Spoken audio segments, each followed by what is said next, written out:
Hi guys, hello everyone. This is Saurav here, and welcome to another session on the Vedantu VOS channel. And this session is for KPY essay program, and this session is titled Ionic Equilibrium. Okay, so ये class 11th का एक काफी important सा topic है जिसको हम बोलते हैं बफर्स. इस टॉपिक को समझने का कुछ प्रीरिक्विजिट्स हैं कि आपको आयनिक इक्विलिब्रियम में आप you need to know how to calculate pHs of acids and bases, and if you are aware of that then we can move into this particular topic. अगर आपको वो idea नहीं है तो you can read about it from NCERT or from any other book, and then you can try to watch this. Then a lot of things will make sense. Okay, so चलो आज का session start करते हैं with this first thing कि हम common and effect क्या होती है. बफर की स्टार्ट जो होती है, बफर का जो स्टार्टिंग पॉइंट है और बफर को जो डिस्कस करते हैं उसको डिस्कस करने से पहले हमें ये जानना होता है कि कॉमन एंड इफेक्ट होता क्या है. सो कॉमन एंड इफेक्ट जो हम पढ़े हैं एंड कॉमन एंड इफेक्ट जो हम पढ़ते हैं, it describes the effect of an ion on the solubility equilibrium of a substance. इसका मतलब ये है कि अगर मान लो कि मेरे पास एक सब्सटेंस AX है और इसको मैंने डिसॉल्व किया है वाटर में, तो ये कुछ इस इक्विलिब्रियम में पार्टिसिपेटेड है A प्लस एक्स माइनस में. अब मान लेते हैं कि ये AX एक वीक इलेक्ट्रोलाइट है.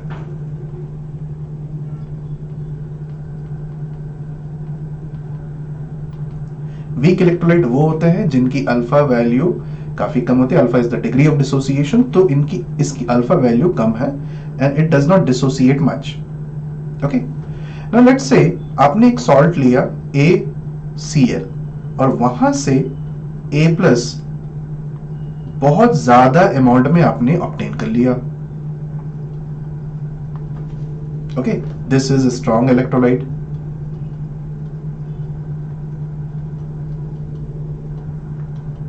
You have obtained A plus from a strong electrolyte in a very large amount, क्योंकि strong electrolyte का मतलब होता है कि उसमें अल्फा वैल्यू इक्वल टू 1 रहेगी.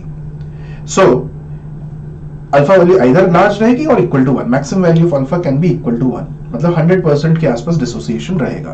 तो जो A प्लस जो आप ऑब्टेन कर रहे हो वो मेजॉरिटी, अगर मैंने टोटल A प्लस नेट लिखा,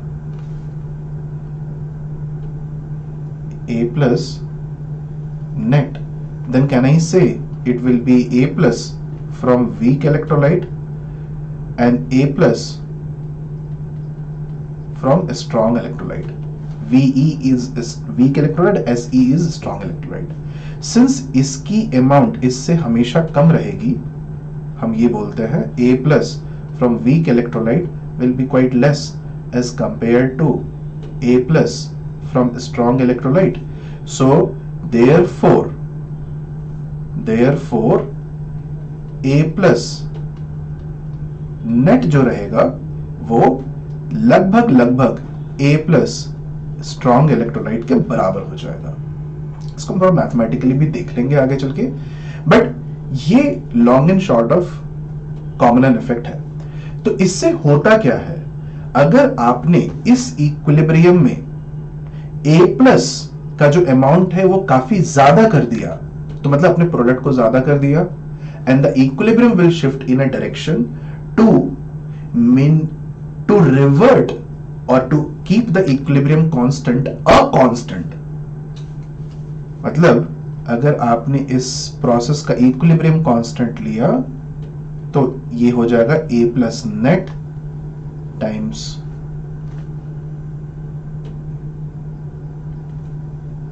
x minus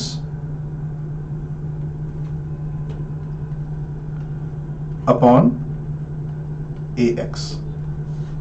If you increase this, इसको आपने काफी ज्यादा इंक्रीज कर दिया, जितना यहां से मिल रहा था उतना नहीं लेके आपने यहां से जितना मिल रहा था उतना ऐड कर दिया.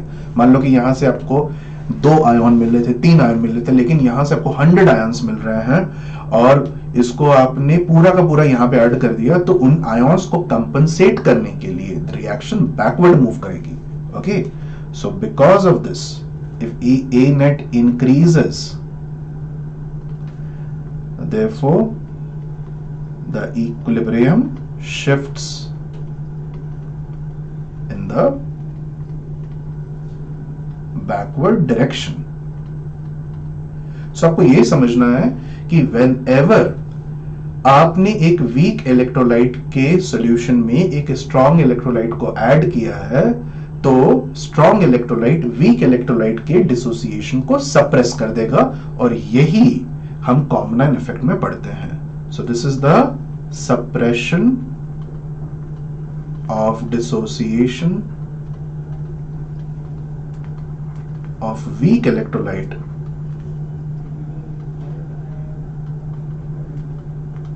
by strong electrolyte.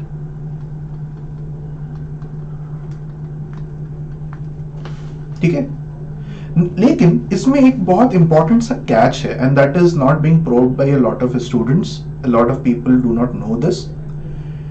That catch is कि क्या स्ट्रॉन्ग इलेक्ट्रोलाइट किसी भी कंसंट्रेशन पे लेने पे कॉमन इन इफेक्ट ऑब्जर्व हम करेंगे?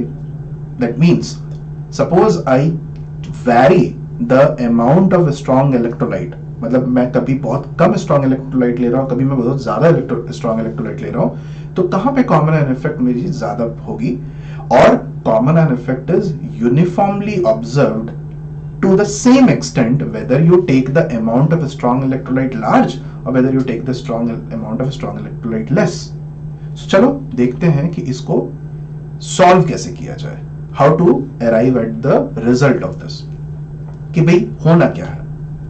तो इसको समझने के लिए what I am going to do is I am going to take a situation कि मेरे पास एसिटिक एसिड है, मान लेते हैं. I have acetic acid at 10 raised to minus 3 molar. Okay? और इसका Ka of acetic acid कुछ दिया गया है 2 times 10 raised to minus 5. 1.8 times 10 raised to minus 5 होता है. मैं उसको approximate 2 times 10 raised to, एक पॉइंट मुझे प्रूव करना है. तो अगर मैं इसमें अल्फा की वैल्यू कैलकुलेट करूं तो अल्फा हो जाएगा रूट ओवर के अपॉन सी.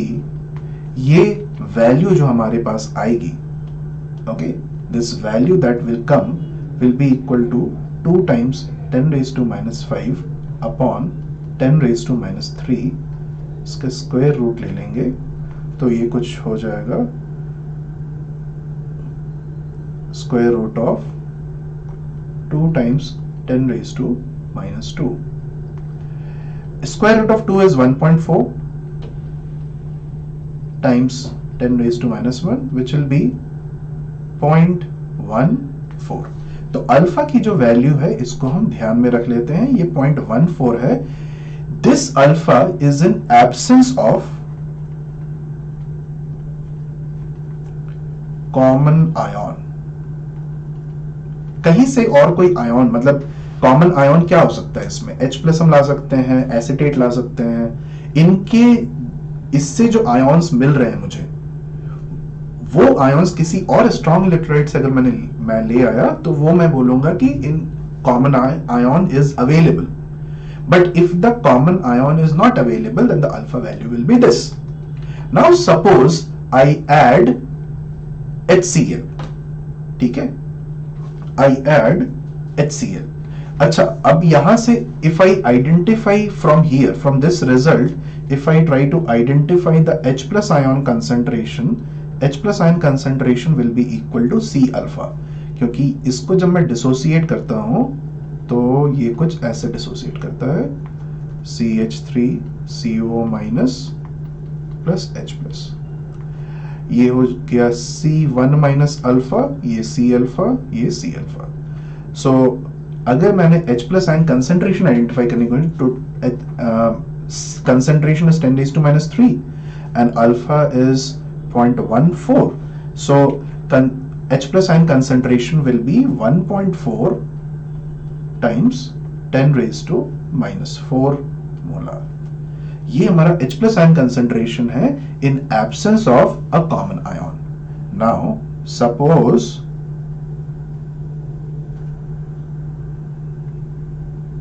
मैं यहां पे लिख देता हूं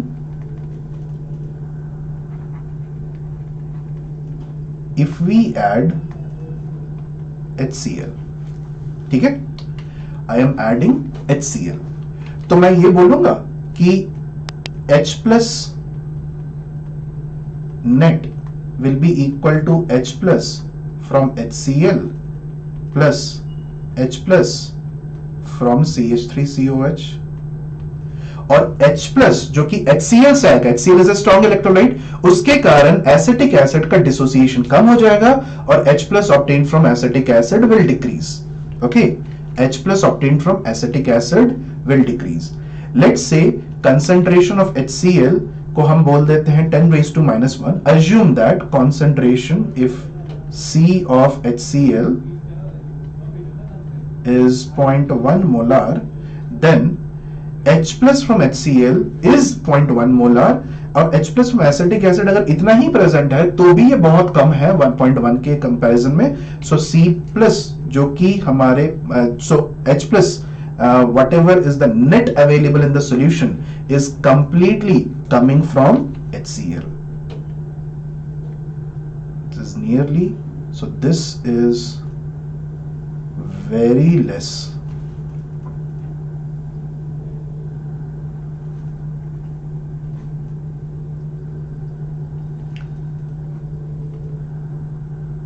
Very less. So this is nearly H plus coming from HCl. अब चलो थोड़ा कैलकुलेशन करते हैं. अगर मैंने HCl का कंसंट्रेशन 0.1 मोलार लिया है तो H plus in solution 0.1 molar है, क्योंकि अभी मैंने आइडेंटिफाई कर लिया कि 0.1 मोलार होगा. Just a moment. Let me make a table for this. इसका टेबलर फॉर्म में रख लेते हैं. So HCl concentration, H plus concentration and alpha, हम अल्फा तीनों चीजें कैलकुलेट कर रहे हैं. So H plus HCl concentration if it is 0.1, H plus concentration भी आप 0.1 बोलोगे और अल्फा की जो वैल्यू होगी वो कितनी हो जाएगी, कैसे कैलकुलेट करेंगे इसको. So Ka की वैल्यू कितनी है, 2 times 10 raised to minus 5. H plus का कंसंट्रेशन अगर 0.1 हो गया तो एसीटेट का कंसंट्रेशन कितना हो जाएगा, C अल्फा, एंड नीचे क्या आएगा, C1 माइनस अल्फा. ये C एंड C कैंसिल हो गया, ये 1 minus alpha will be nearly equal to 1. So from here alpha will be equal to ये 10 raised to 2 times 10 raised to minus 4. तो अब देखो कि ये अल्फा की वैल्यू पहले कितनी थी, 0.14, अभी अल्फा की वैल्यू कितनी हो जा रही है, 2 times 10 raised to minus 4. So are you able to see that alpha has decreased in presence of HCl? पहले जितना था उसका कंपैरिजन में ये डिक्रीज कर गया है. Compared to this,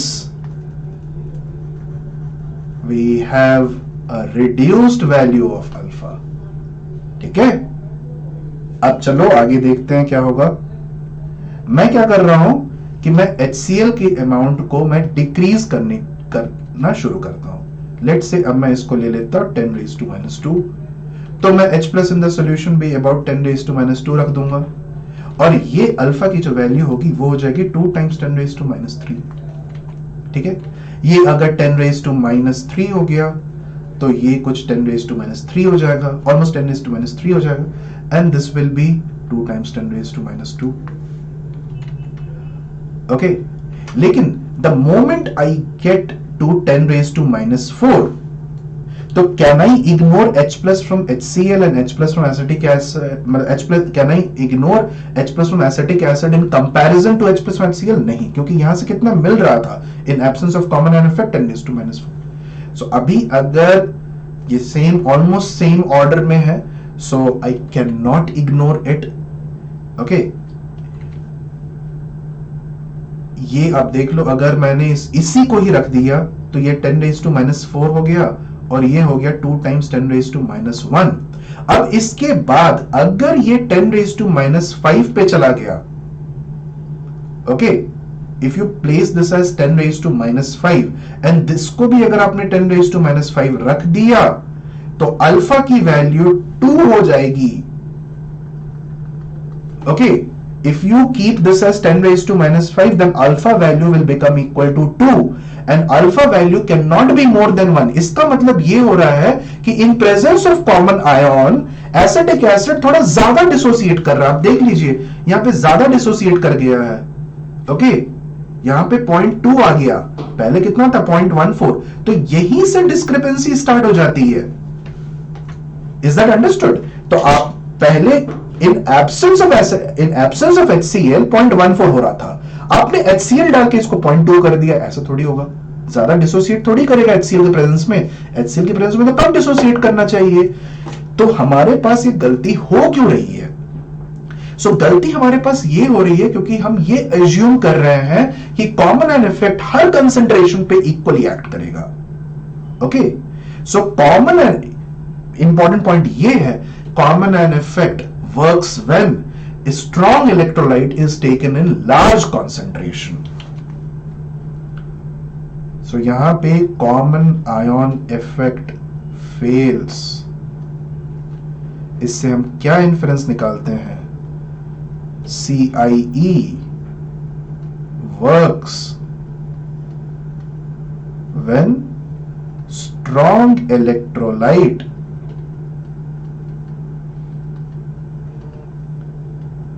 is taken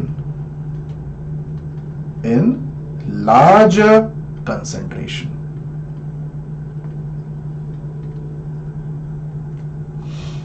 ठीक है, this is a very very important point. अगर आप ये नहीं कंसिडर करोगे तो आप मिस्टेक्स करते रहोगे।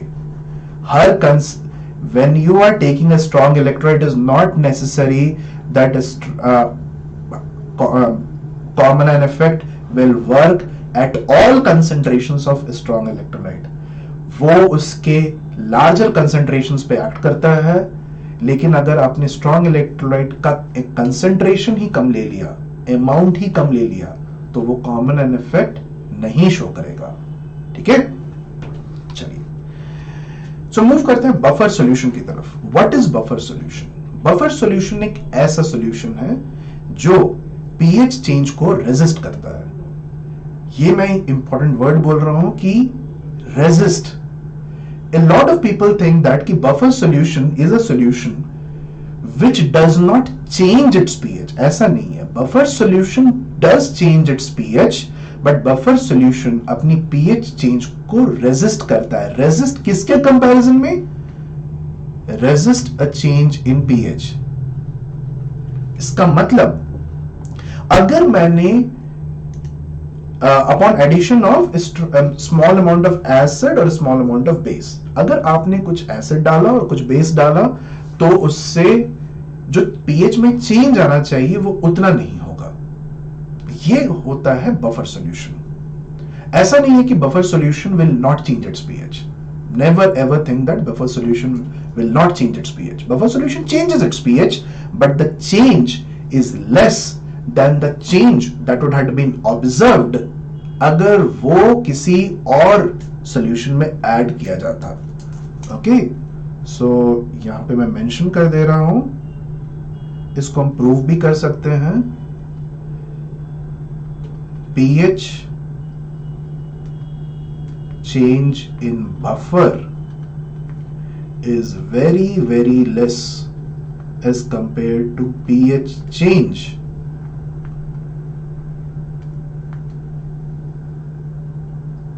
had the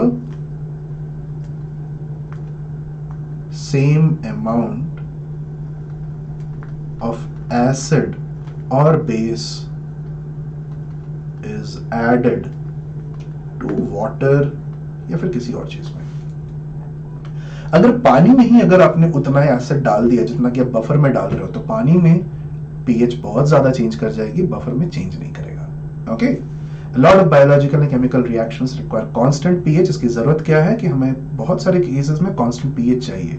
for the reaction to proceed, buffers are extremely useful for these systems. Okay, does not mean that the buffer of pH does not change. मैंने यही बोला आपको. It only means that the change in pH is not as much as it would have been with a solution that is not a buffer. किसी भी non buffer solution में पानी में ही आपने डाल दिया उतना ही एसिड और बेस, तो वहां पे जो pH चेंज ऑब्जर्व होगा that will be much higher than what is observed in a buffer. देखते हैं एक छोटा सा एग्जांपल. ये दो सॉल्यूशंस आपने लिए हैं. इस सॉल्यूशन में आपने दोनों सॉल्यूशन का जो pH है, so buffered solution on the left and the unbuffered solution on the right have the same pH, pH 8. pH 8 पे दोनों बेसिक हैं. pH 8 का मतलब दोनों बेसिक हैं, showing yellow color of indicator methyl orange. तो मिथाइल ऑरेंज जो होता है वो बेसिक सॉल्यूशन में येलो हो जाता है. मिथाइल ऑरेंज को MEOH से रिप्रेजेंट करते हैं. ये बेस में येलो हो जाता है. ओके, ठीक है. अब इसमें आपने HCl ऐड किया. जब आप इसमें दोनों, ये अनबफर्ड है और ये बफर्ड है, left is unbuffered, right is buffered. If you add HCl तो ये जो सॉल्यूशन है उसमें pH HCl ऐड करने से क्या होना चाहिए, pH डिक्रीज करनी चाहिए, सॉल्यूशन एसिडिक होना चाहिए, एसिडिक हो जाता है. बेस में ये येलो रहता है और एसिड में ये रेड हो जाता है. इसकी कलर चेंज ऐसे होती है. सो देखिए ये यहां से यहां रेड में कन्वर्ट हो चुका है, बट बफर सॉल्यूशन का pH ज्यों का त्यों बना हुआ है. मतलब pH चेंज हुआ है लेकिन इतना चेंज नहीं हुआ है कि वो उसको एसिडिक रीजन में ले जाए. Okay, the buffered solution has not detectably changed its pH and the unbuffered solution has become acidic as indicated by the change in color. समझ में आया? तो ये होता है बफर सॉल्यूशन. बफर सॉल्यूशन में pH चेंज हो रहा है लेकिन change is so less that it remains practically constant. इसीलिए हम बोलते हैं buffer solutions are the ones which resist the change in pH upon addition of a small amount of acid or base. The buffer is a concentrated solution of weak acid or base together with a salt containing the conjugate base or acid. We also have salt buffers. तो buffer के example कैसे हम create करते हैं? तो buffer, just a moment. So buffer को बनाने के लिए I need, तो तीन तरीके से बफर होते हैं. So एक होता है weak acid plus salt of weak acid and strong base. Second category हो जाती है weak base plus salt of weak base and strong acid. And the third category of buffer is known as a salt buffer. इसमें दो salts लिए जाते हैं जिनके anions एक दूसरे के conjugate acid base pairs हैं. Salts in which anions, even cations भी हो सकते हैं. मैंने एग्जांपल anion का ले लिया. Anions are conjugate acid base pairs. चलो इनके एग्जांपल्स देखते हैं. Certain examples of these. So first category के एग्जांपल्स ये हैं. आपने weak acid लिया है और इसी weak acid का salt लेना है, किसी और weak acid का salt नहीं. weak acid प्लस इसका स्ट्रॉन्ग बेस के साथ. दूसरा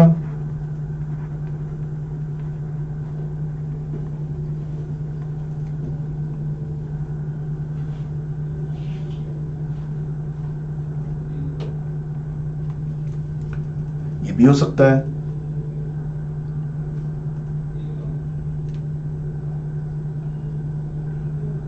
let me label it differently.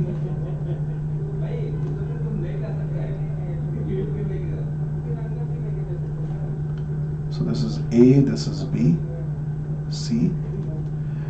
मान लीजिए कि आपने ऑक्सैलिक एसिड लिया है H2C2O4, तो इसका जो बफर सॉल्यूशन के लिए इसके लिए जो सॉल्ट लिया जाएगा, हमेशा याद रखो कि conjugate, so salt of weak acid in strong base का मतलब ये होता है कि जो वीक एसिड है प्लस जो आपने सॉल्ट लिया है,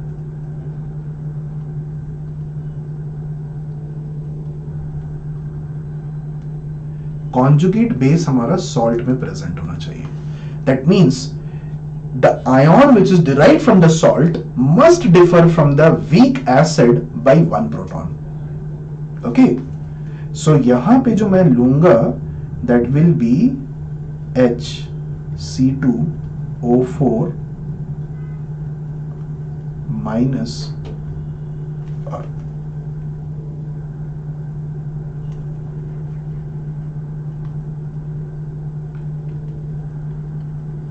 NaHC2O4. ठीक है, अगर आपने ले लिया Na2C2O4 तो वो बफर सॉल्यूशन नहीं होगा. ठीक है, ये हमारे हो गए फर्स्ट कैटेगरी के लिए. दूसरी कैटेगरी के लिए मैं ले लेता हूं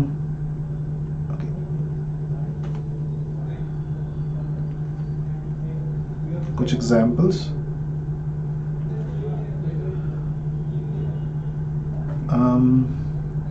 वीक बेस तो अमोनियम हाइड्रोक्साइड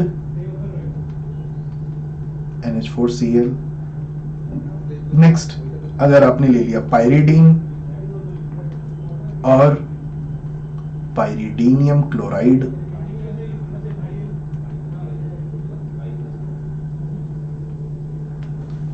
ये हो गया हमारे कैटेगरी 2 के लिए.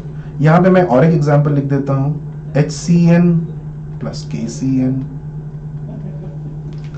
ये सबसे इंटरेस्टिंग केसेस हैं. इसमें हमारे पास एग्जांपल्स ऐसे हो सकते हैं, देखिए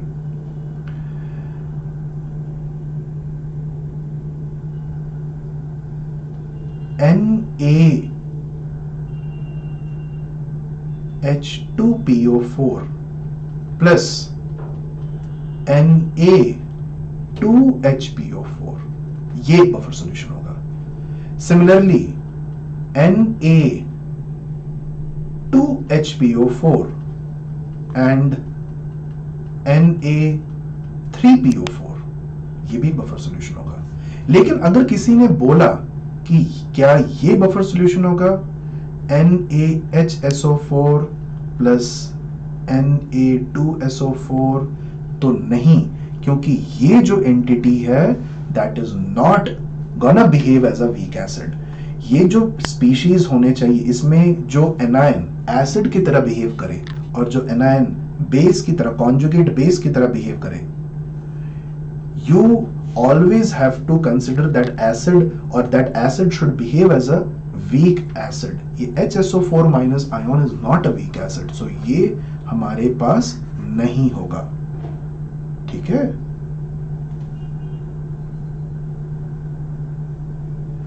आप ये एग्जांपल भी ले सकते हो KHC2O4 प्लस K2C2O4, ये भी एक सॉल्ट बफर का एग्जांपल है. तो आप हमेशा याद रखो कि whenever you are taking a salt buffer, जो एनायन आपने लिया जैसे कि H2PO4 माइनस और इसका जो कॉन्जुगेट बेस आप निकाल रहे हो HPO4 2 माइनस, ये भाई साहब को वीक एसिड होना पड़ेगा. ठीक है, सो पॉलीप्रोटिक वीक एसिड से आप सॉल्ट बफर बनाते हो. ये कहां से मिल रहा है हमें? पॉलीप्रोटिक वीक एसिड से मिल रहा है मुझे. पॉलीप्रोटिक स्ट्रॉन्ग एसिड जैसे H2SO4, ओके, वहां से अगर मैंने बफर बनाने की कोशिश की तो वो नहीं बनेगा. Is that clear? So polyprotic weak acid के एनायंस लेके हम सॉल्ट बफर बनाते हैं. Okay, so anions of polyprotic weak acid आपको लेना पड़ेगा ये बफर, सॉल्ट बफर बनाने के लिए. Okay, to create a salt buffer you will have to do this. Understood? Clear? ना बफर एक्शन अब समझते हैं कि बफर एक्शन कैसे होता है. तो बफर एक्शन बहुत सिंपल सा है. हमें जो भी एसिड ऐड कर रहे हैं, जो भी बेस ऐड कर रहे हैं, उसमें से जो H प्लस आ रही है उसको कंबाइन करा के हमें कुछ और बना देना है. It's just like mopping up. आपके फर्श में कुछ गिर गया, आप उसको साफ कर देते हो तो फर्श वैसे का वैसा हो जाता है. So if there is some spillage, some I have dropped some food on the table, if I clean it then the table will look as good as earlier. Same thing is being done. Whatever I am adding, उसको मुझे combine करा के कुछ ऐसे form में convert कर देना है जिसके कारण the H plus which is added and OH which is added does not come free in the medium. Okay, so if we add a base such as sodium hydroxide, the hydroxide ion reacts with free hydronium ion. Then more of acetic acid reacts with water, restoring the hydronium ion concentration almost to its original value. So acetic acid water के साथ reaction करके H3O plus बना देता है. तो आपने क्या किया कि OH minus ऐड किया. Let's say you have added OH minus. ये OH minus पानी में प्रेजेंट जितने H plus थे और बफर सॉल्यूशन प्रेजेंट जितने H plus थे वो H2 में कन्वर्ट कर दिए. तो H plus थोड़ा कम हो गया. अब एसिटिक एसिड क्या करेगा कि कुछ H3O प्लस क्रिएट कर देगा जितना कि लॉस हुआ है. पीएच बहुत कम एक्सटेंट में चेंज करता है क्योंकि acetic acid will not dissociate to that extent. थोड़ा कम डिसोसिएट करेगा. Okay, so therefore pH of the solution will slightly increase. pH changes very little. If we add acid like hydrochloric acid, most of the hydronium ion hydrochloric acid combine with acetate forming acetic acid molecule. तो आपने H plus डाला, acetate के साथ combine कर लिया, उसने acetic acid बना दिया. और acetic acid को के dissociation को further prevent कर देगा whatever acetate is present. So ये जो acetic acid बना है ये कोशिश कर रहा है कि चलो भाई मैं dissociate कर जाता हूँ. तो ये जो मीडियम में प्रेजेंट जो एसिटेट आयंस हैं ये बोलेंगे कि नहीं यार तुम नहीं कर सकते हो ये चीज, क्योंकि दिस इज नॉट पॉसिबल. आप ये कर नहीं सकते हो इसलिए क्योंकि I am already present, I am a common ion from a strong electrolyte, I will not let you dissociate. So इसी तरीके से बफर सॉल्यूशन वर्क करते हैं. ओके, नाउ सो आप इसको समझने की कोशिश करो. ये एसिटेट आयन है and this acetate ion and acetic acid. When you add OH minus तो होगा क्या, OH माइनस किसके साथ रिएक्शन करेगा, एसिटिक एसिड के साथ, एंड थोड़ा सा एसिटेट इंक्रीज कर जाएगा. देखिए OH माइनस आपका इफेक्टिवली एसिटिक एसिड के साथ रिएक्शन करके एसिटेट को थोड़ा इंक्रीज कर दिया. सिमिलरली अगर आपने H3O प्लस ऐड किया तो H3O plus reacts with acetate and acetic acid थोड़ा इंक्रीज करेगा. सो इसके कारण क्या होगा, अगर एसिटेट इंक्रीज किया या फिर एसिटिक एसिड इंक्रीज किया तो हम कैसे आइडेंटिफाई करेंगे पीएच कैसे चेंज होगा, तो हम हेंडरसन्स इक्वेशन यूज करते हैं. हेंडरसन्स इक्वेशन ये कहता है कि pH is equal pH of the buffer is equal to pKa plus log of, हमेशा ऊपर में ना कॉन्जुगेट बेस का कंसेंट्रेशन लिखना, सॉल्ट का नहीं, कॉन्जुगेट बेस अपॉन एसिड. तो आप समझने की कोशिश करो कि if OH minus is added then conjugate base increases, acid decreases, so pH increase करता है. If H plus is added, pH decreases. ठीक है, लेकिन क्या pH चेंज उतने एक्सटेंट पे होगा, So let's see. Suppose I take water, and in this 10 raised to minus 2,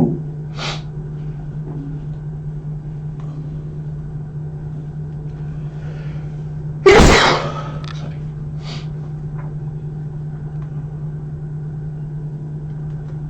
let's say 0.1 moles of HCl is added. आपने 1 लीटर वाटर लिया है. So initial pH was 10 raised to minus 7, लेकिन जैसे ही आप इसको डालोगे तो pH आपका क्या हो जाएगा? देखो 6 यूनिट से चेंज करके है, क्योंकि there is 10 raised to minus 1 molar solution of HCl that is created. pH final आपका 10 raised to minus 1 हो जाएगा. Now suppose I do a similar thing over here in a buffer. Buffer में क्या है, मैं आपको बता देता हूं आगे से कि बफर में क्या क्या चीजें दी गई हैं.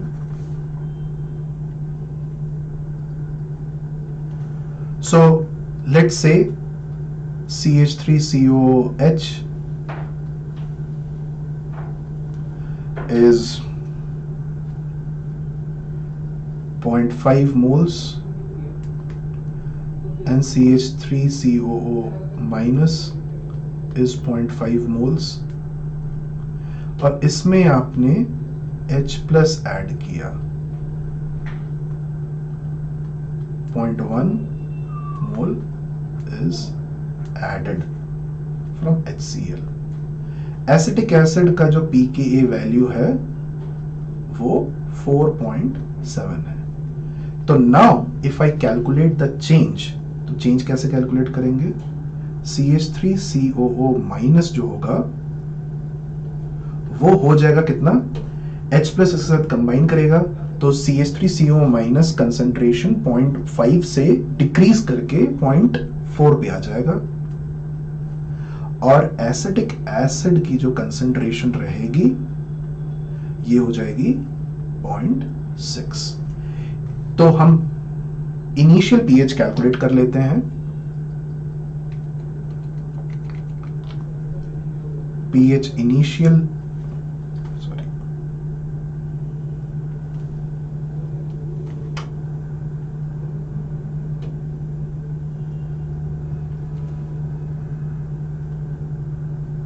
pH initial is 4.7 plus log 0.5 upon 0.5, क्योंकि मान लेते हैं कि 1 लीटर का बफर सॉल्यूशन है, सो ये 4.7 पे है. अब pH फाइनल जब होगा, just a moment,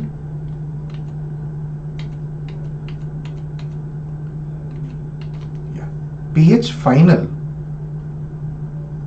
if I calculate तो ये कितना हो जाएगा? 4.7 plus log of conjugate base आपका कितना हो गया है? 0.4, और ये हो गया है 0.6. तो इसकी जो वैल्यू आएगी वो आ जाएगी आपको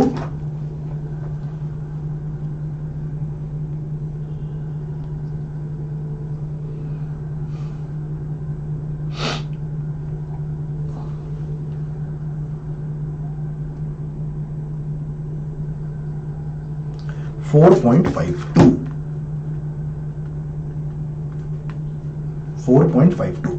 So सॉरी, यहां पे H प्लस आयन कंसेंट्रेशन लिखना चाहिए था मुझे.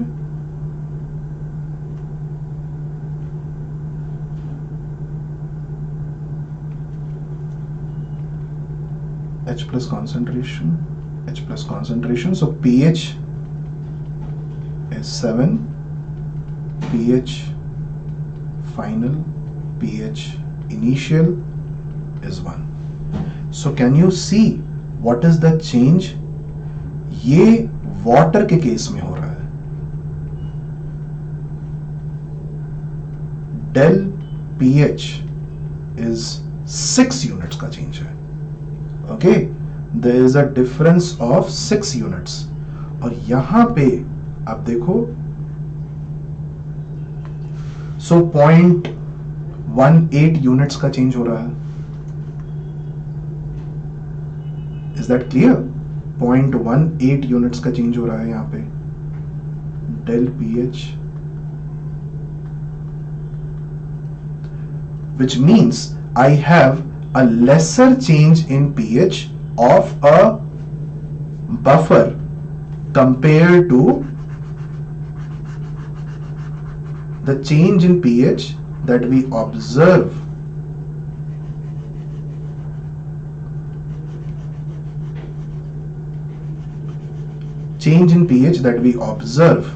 for when the same amount of acid or base is being added to water or any other solution. Clear? This is how buffers work. वो pH चेंज करते हैं लेकिन कम चेंज करते हैं. So अब देख लीजिए यहाँ पे दिखाया गया है कि एक अनबफर्ड सॉल्यूशन है जिसकी pH 5 है. pH मीटर से pH 5 निकाला गया है और इसमें आपने 1 ml HCl डाला तो pH चेंज कितना हो गया? 2. मतलब pH 2 हो गया, 5 से चेंज होके 2 हो गया. और अगर 1 ml NaOH डाला है तो pH 5 से चेंज करके 12 हो गया है. लेकिन वही अगर बफर्ड सॉल्यूशन आप ऐड कर रहे हो तो इनिशियली 5 pH था, अब आपने इसमें 1 ml HCl डाला है तो pH भाई साहब थोड़ा सा कम हुआ है और 4.98 पे आ गया है. और 1 ml NaOH डाला है तो pH सेम अमाउंट से थोड़ा सा इंक्रीज कर गया है. लेकिन अब देखिए कि the change is so very less. Understood कि इसी तरीके से बफर सॉल्यूशन वर्क करते हैं. नाउ द नेक्स्ट थिंग जो कि बहुत लोग जानते हैं ऊपर से, and but a lot of mathematical treatment is not known to them, something known as buffer capacity. Buffer capacity क्या होती है कि buffer capacity identifies this. So बहुत सारे buffers हैं. हर buffer क्या equal extent पे pH को resist करेगा change करने से? तो ऐसा नहीं है. So buffer capacity quantifies the ability of a buffer to resist change in pH. Okay, ability of a solution to resist change in pH by either absorbing or desorbing H plus or OH minus ions. Either H plus को add करके या फिर remove करके कितने extent से वो resist कर सक रहा है अपने pH change को, that is known as buffer capacity. So when an acid or a base is added to a buffer system, the effect on the pH change can be large or small depending on both the initial pH and the capacity of the buffer to resist the change. तो यही the amount, the extent to which it can resist the change resist the change in pH is known as buffer capacity. So buffer capacity is defined as the moles of acid or base necessary to change the pH of solution by 1. Okay, buffer capacity is known as the moles of acid or base required to change the pH by 1 unit. चलो इसको देखते हैं, इसको identify कैसे किया जाए. Okay, so let me just right few things.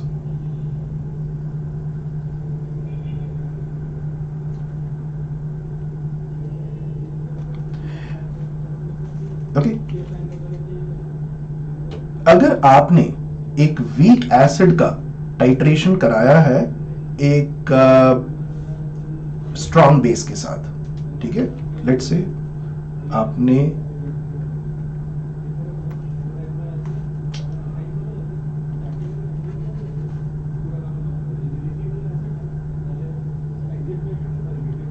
you have titrated acetic acid with NaOH. अगर आप इसका टाइट्रेशन कर्व बनाते हो ना तो ये कर्व कुछ इस तरह से आता है.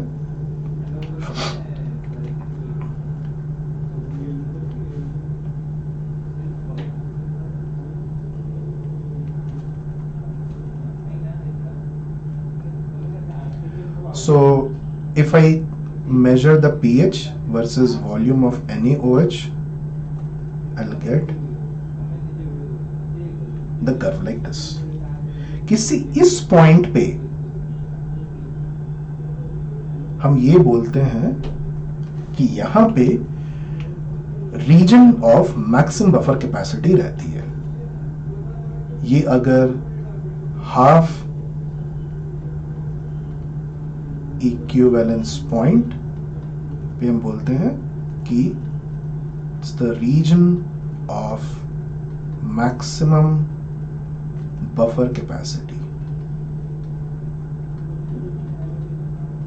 ओके, क्यों बोलते हैं ऐसा? How do we come to the conclusion that this is the region of maximum buffer capacity? What is the basis of that? Okay, what is the mathematical basis for that? ठीक है, region of maximum buffer capacity is at half equivalence point. Okay, और ये आप देखो कि आप strong acid strong base में तो कैलकुलेट ही नहीं करोगे इसको, क्योंकि स्ट्रॉन्ग एसिड बफर नहीं बनाते हैं.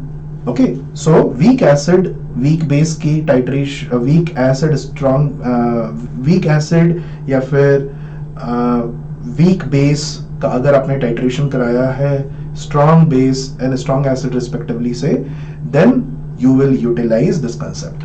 ठीक है, so how do we justify this?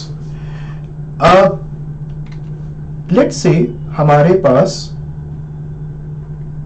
pH अगर हम कैलकुलेट करें बफर का, तो हम लिखते हैं pKa plus log of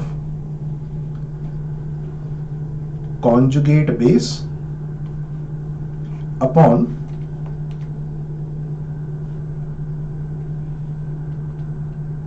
week acid. ये हमारे पास इक्वेशन है, Henderson's equation. Now let's say from here, let's say the weak acid is HA और ये डिसोसिएट करके H प्लस बना रहा है और A माइनस बना रहा है.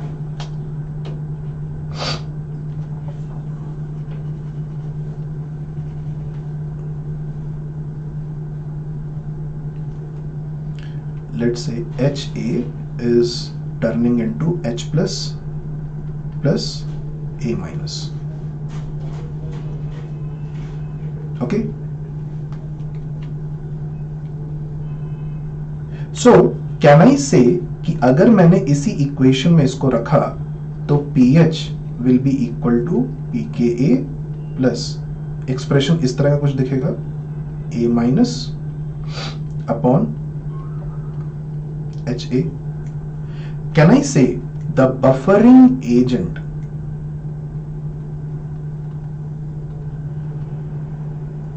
बफरिंग एजेंट हमारे पास है कौन?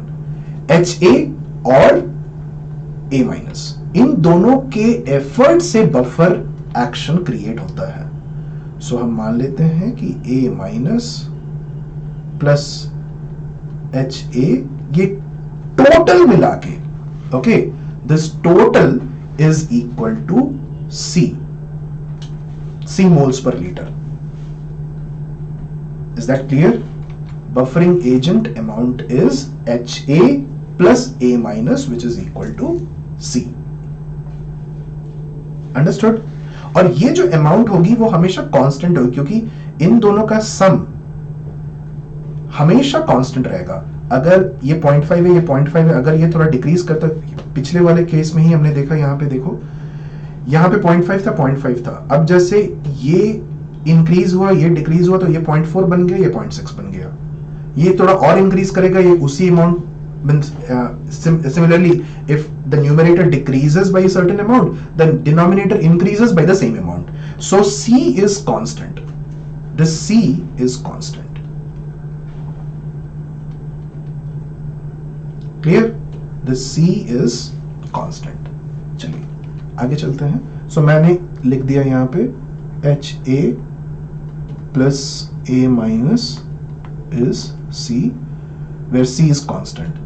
Therefore, can I say, यहां से मैं ये बोल सकता हूं कि the change in the amount of HA will be equal to minus of D A minus.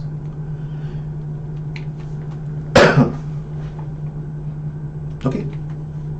Now, if let's say NaOH is added, then क्या होना चाहिए? NaOH ऐड होने से HA की अमाउंट डिक्रीज करेगी और A माइनस की amount increase करेगी. HA will decrease and A minus will increase. So can I say the change in the amount of NaOH, जितना आपने NaOH डाला है, will be equal to plus of dA minus change and minus, यही आप लिखोगे.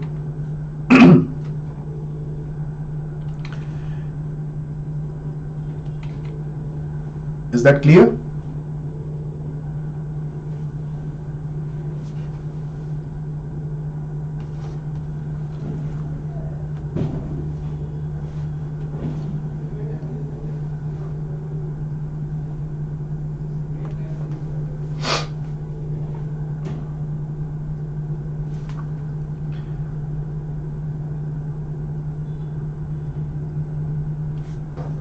Perfect. So if I now differentiate pH with respect to NaOH, so क्या मैं ये लिख सकता हूं? dPH upon dNaOH. इसको मैं इस तरह से भी लिख सकता हूं, dPH upon D of A minus.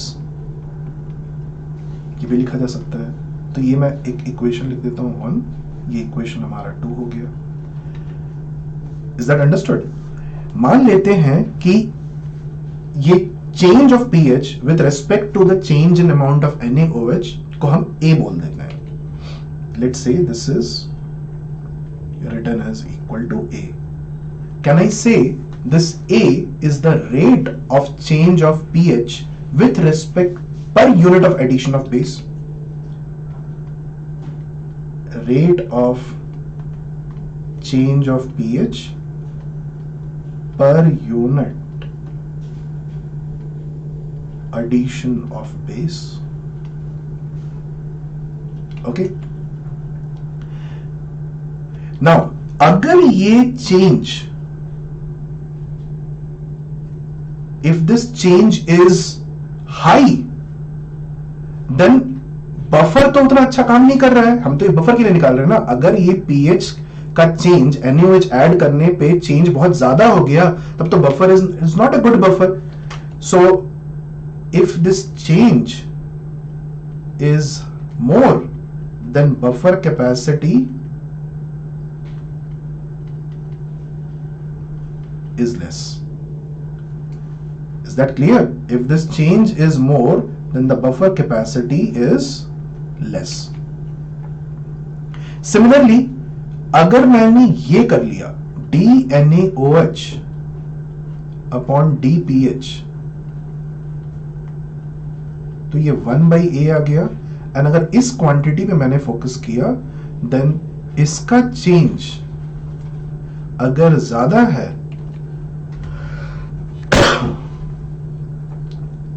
okay, then buffer capacity is more.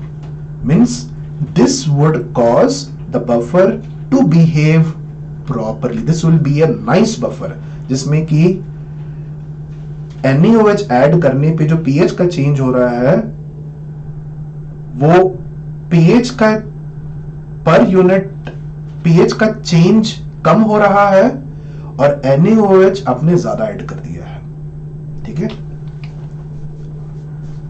Is that clear? सो ये जो क्वांटिटी होती है, इसको हम बोलते हैं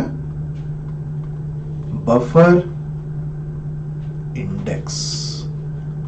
this is known as buffer index. So अगर इस क्वांटिटी को मुझे कैलकुलेट करना है तो मैं ऐसे करूंगा, P H is equal to P K A plus log of A minus upon H A. Okay,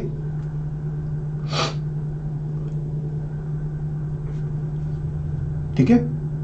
इसको मैं ऐसे भी लिख सकता हूं, P H is equal to P K A plus 1/2.303 ln a minus upon H A.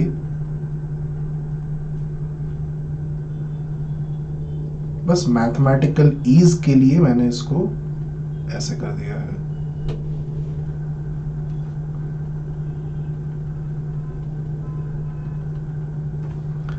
Next, मुझे calculate करना है dpH अपॉन dNaOH. ठीक है, और dpH अपॉन dNaOH को मैंने ये भी लिखा था dpH upon da minus. So can I right it like this, dpH, इसको डिफरेंशिएट करते हैं a माइनस के रेस्पेक्ट में, ये आ जाएगा dpKa upon da minus plus this will be 1/2.303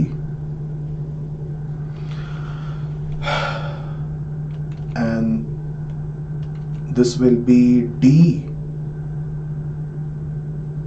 by dpH, da minus.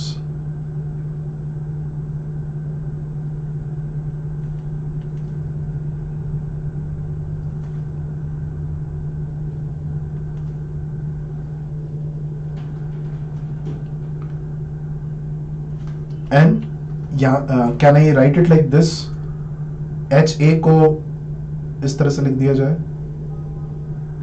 ln A minus upon C minus A minus, ये लिख देते हैं. अब इसको डिफरेंशिएट करेंगे तो क्या निकल के आएगा हमारे पास. So I will get dpH upon da minus, which will be equal to this is a constant, pk is a constant, so that part will become equal to 0, और यहां पे आ जाएगा हमारे पास 1/2.303 and this will be equal to 1/a minus plus 1/c minus a minus, ये हो जाएगा. I'll get this. इसको further और सिंप्लीफाई करते हैं, ये आ जाएगा dpH upon da minus, which will be equal to 1/2.303. So numerator में आ जाएगा c divided by a minus c minus a minus. Okay, we'll get this. इसका अगर मैंने रेसिप्रोकल ले लिया, ओके, इसका रेसिप्रोकल ले लिया मैंने,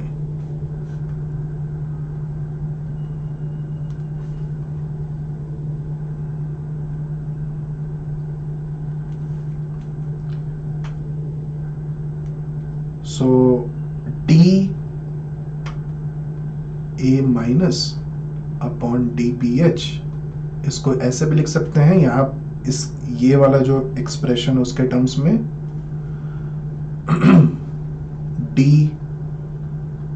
dNaOH upon dpH, this will be equal to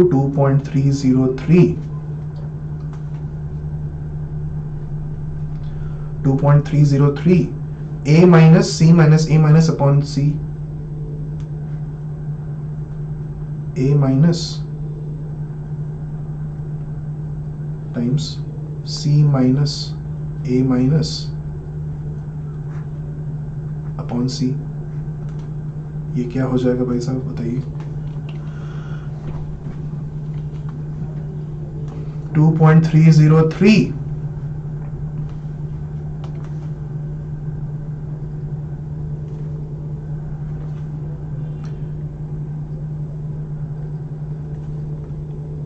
times A minus plus HA divided by C को क्या लिख रहे थे हम? Sorry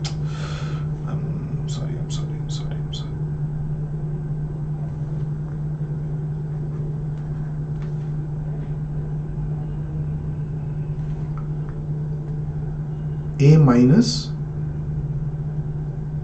times HA divided by A minus plus HA.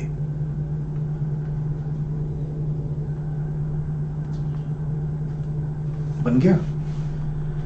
सो आपके पास जो एक्सप्रेशन आता है बफर इंडेक्स का, वो एक्सप्रेशन आ जाएगा ये 2.303 A minus times HA upon HA plus A minus.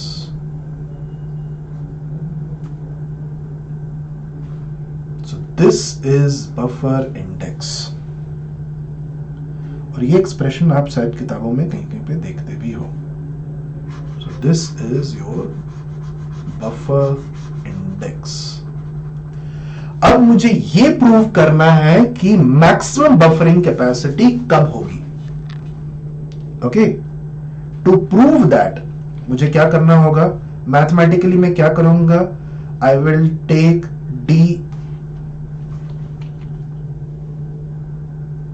So maximum buffer capacity के लिए क्या होना चाहिए?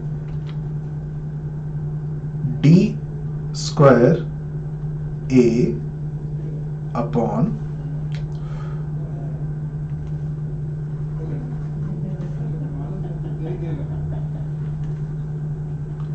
D square A minus upon d p H times d A minus this has to be equal to 0. इसका मतलब इसका double, इसको मैं अगर डबल डिफरेंशिएट कर दूं, so with A minus, with respect to A minus, I will get this. So इसको double differentiate करने के बाद हमारे पास आता ये है 2.303 एंड अपॉन सी, और ये हो जाएगा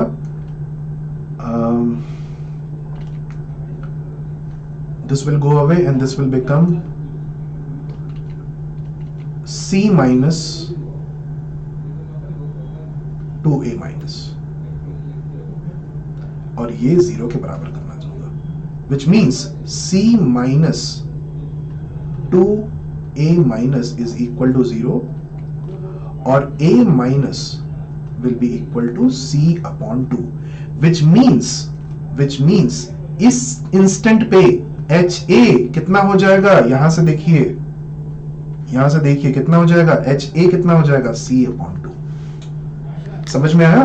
So therefore the maximum buffering capacity is when the conjugate base and the weak acid are in equal amounts. ठीक है? Conjugate base and the weak acid are in equal amounts. Okay? So हम क्या बोलते हैं? Buffer capacity maximum कब होगी? दो condition है, when pH is equal to pKa और when HA is equal to A minus. Is that understood? I hope it is. So ठीक है, took some time for all this maths, लेकिन I hope ये चीज आपको समझ में आई है. So this is what I wanted to prove कि बफर कैपेसिटी आप कैलकुलेट कैसे करते हो, बफर कैपेसिटी आप आइडेंटिफाई कैसे करते हो, बफर कैपेसिटी, बफर इंडेक्स होता क्या है, और मैक्सिमम बफर कैपेसिटी कहां पे ऑब्जर्व हो जाती है, एंड बफर की बिहेवियर कैसे हम ऑब्जर्व करते हैं, और how do they resist the change in pH. So that's all for today. ये लास्ट चीज मैं आपको दिखा देता हूं कि कंसेंट्रेशन ऑफ कंपोनेंट्स. देखिए जब कंसेंट्रेशन ऑफ कंपोनेंट्स 1 है तो चेंज इन पीएच कितना हो रहा है. इनिशियल 4.74 था. अगर ये जो कॉन्सेंट ये जो आप ये देखो कि when concentration of buffer components 1 है, अगर कॉन्सेंट्रेशन आपने कम करना शुरू कर दिया तो चेंज ऑफ पीएच भी आपको ज्यादा मिल रहा है. Okay, when strong acid pH changes least for most concentrated buffer. जितना ज्यादा आप इनके अमाउंट्स को लोगे उतनी ज्यादा आपके पास बफर. देखो यहाँ पे A माइनस HA अगर आपके पास ज्यादा हो जाएगा तो आपके पास बफर इंडेक्स भी ज्यादा हो जाएगा, बफर कैपेसिटी भी ज्यादा हो जाएगी. ठीक है. So that's all for today. Some messages जो कि हम आपको यूजुअली देते रहते हैं. So Vedantu's KVPY Eklavya program has already started, and people who have given mains should check out the KVPY. Vedantu J Advanced Eklavya, not KVPY Eklavya.